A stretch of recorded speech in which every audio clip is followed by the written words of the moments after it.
Hi guys! It's my day off today and I decided to go to my hometown.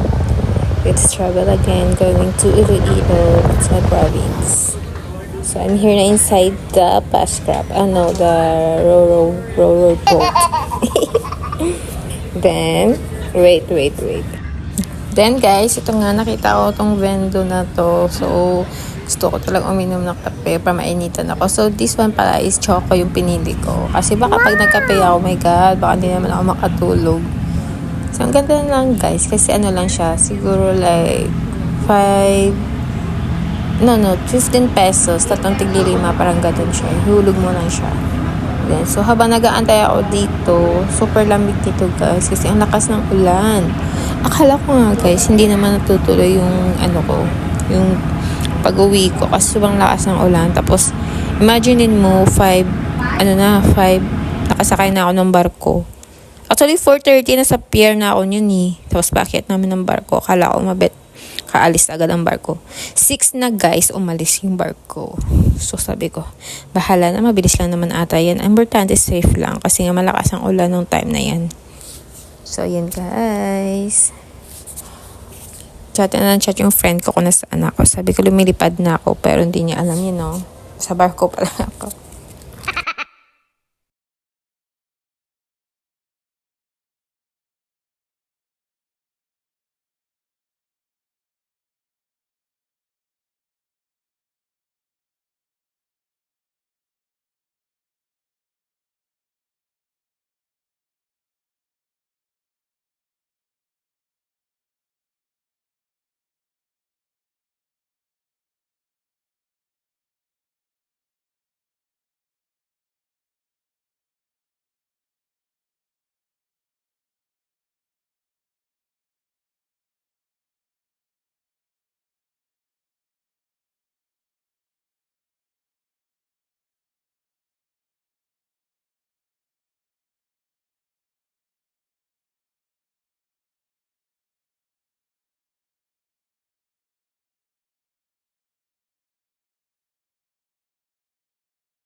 So, habang nag-aantay tayo ng barko, pagdating na sa port ng Dumangas.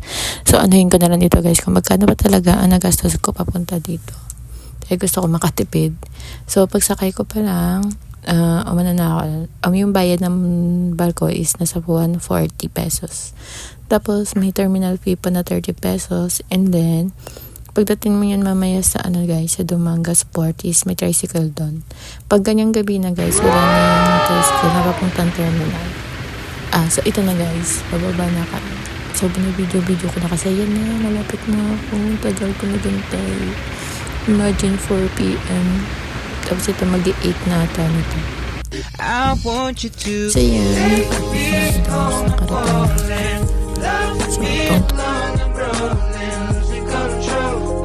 So, yan guys, finally, sama ko na yung pressure wax ko, mga friendship ko.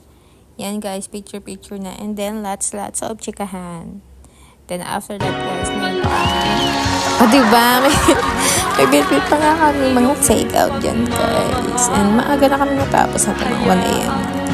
So, sobrang saya lang kasi kahit hindi naman kami lagi magkakasama magbarkada.